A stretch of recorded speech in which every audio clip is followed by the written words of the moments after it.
My name's Mike, and I've been a plumber for about 7 years now. Every day I get called out to fix something.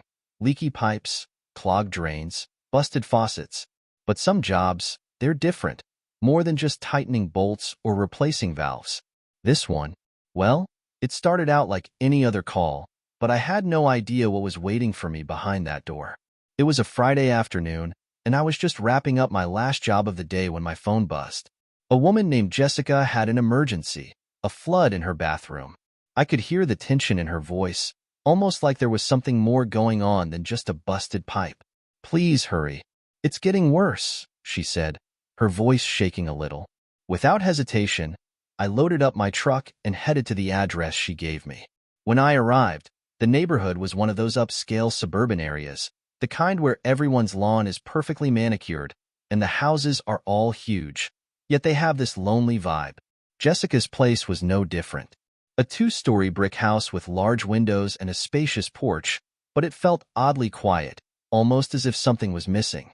I grabbed my toolbox, headed up the walkway, and knocked on the door. She opened it almost immediately, like she'd been standing there waiting. Jessica looked to be in her early 30s, with long dark hair tied back loosely, her hazel eyes meeting mine with a mix of relief and something else. She was wearing a light, fitted dress, one that hugged her body in all the right places. I couldn't help but notice the way it clung to her curves, especially the way it accentuated her hips. She was beautiful, no doubt about it, but there was something more about her, something that made my chest tighten a little as she ushered me inside. "Thank God you're here," she said, her hand brushing against my arm as she led me down the hallway. The touch was brief, but it was enough to make me notice the warmth of her skin, the subtle electricity between us. I followed her through the house, catching a glimpse of her life in the framed pictures on the walls. A smiling couple on a beach, a wedding photo, moments frozen in time. But I couldn't help but wonder where her husband was. Maybe he was traveling for work or caught up in some business meeting, but there was no sign of him around. We reached the bathroom, and sure enough, water was pooling on the floor, slowly creeping toward the hallway. I set down my tools and got to work, trying to stay focused on the job. But it wasn't easy, not with Jessica standing so close, her presence a constant distraction. Every time she moved, I could feel her gaze on me, like she was watching my every move. And the air between us? It was thick with an unspoken tension, the kind that makes your heart beat faster, your breath quicken.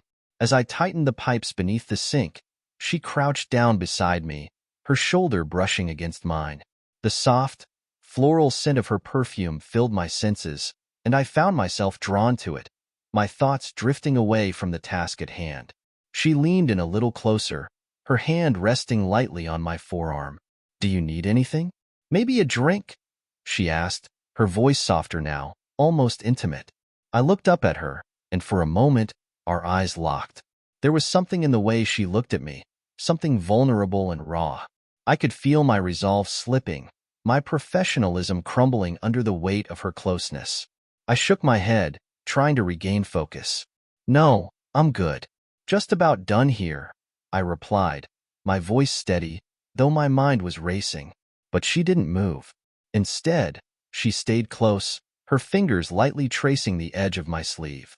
I could feel the warmth of her touch seeping into my skin, sending a shiver down my spine. This wasn't just a job anymore. Something deeper was happening here. The proximity between us, the subtle touches, they weren't accidental. When I finished tightening the last bolt, I stood up, wiping my hands on my jeans. Jessica followed suit, standing a little too close for comfort. Our bodies were just inches apart now, the air between us charged with tension. I could feel her breath on my neck, her chest rising and falling as if she were trying to steady herself. "Thank you," she whispered, her voice barely audible. Her hand reached out, brushing against my arm again, this time lingering a little longer.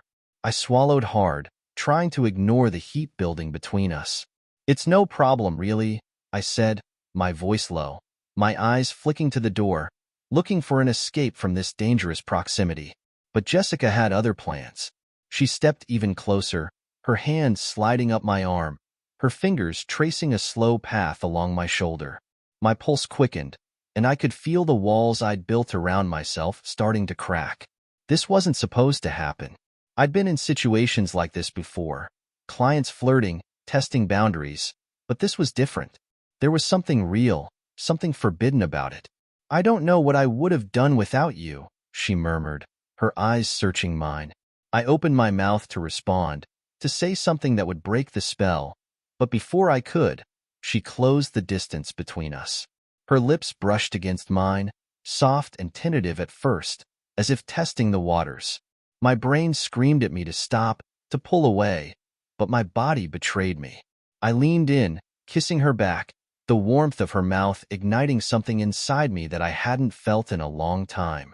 The kiss deepened, and suddenly, the world outside ceased to exist. It was just us, our bodies pressed together, our hands exploring, our breaths mingling. The touch of her lips, the way her body molded against mine, it was intoxicating.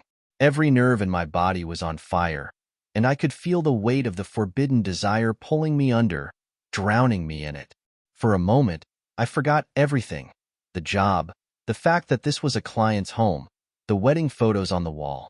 All that mattered was the way Jessica felt in my arms, the way her hands moved across my back, pulling me closer, deeper into the moment. But then, reality came crashing back. Reality crashed back with the sound of dripping water behind us. I pulled away from the kiss, my breath ragged, my heart pounding in my chest. Jessica's eyes were wide. Her lips still parted as if she hadn't expected me to stop. I took a step back, trying to create some space between us, to regain control over the situation. "Jessica," I started, my voice low, trying to sound calm. "We shouldn't." She looked down, her cheeks flushing slightly as she took a deep breath, running a hand through her dark hair. "I'm sorry," she whispered, but there was no regret in her voice, only that same quiet longing, the same forbidden desire that had ignited between us just moments before. I knew what we were doing was wrong. She was married, and this was more than just a harmless flirtation. This was a line we'd both crossed, and the weight of that realization settled heavily in my chest. But even though I knew I should walk away, every instinct in my body was pulling me back toward her. "I don't want to stop," she said softly, her hand reaching out to touch my arm again, that same warm, electric contact that had lit the fuse earlier. I swallowed hard, fighting against the pull, but my resolve was crumbling. The heat between us hadn't diminished. If anything, it had only grown stronger, more intense. She stepped closer again, her fingers brushing over my chest, tracing the outline of the muscles beneath my shirt. "I can't," I muttered, though my voice was weak, betraying the fact that I was losing the battle with myself. "You don't have to say anything," Jessica whispered, her lips brushing against my ear as she leaned in, her breath warm and intoxicating. "I know you feel it too."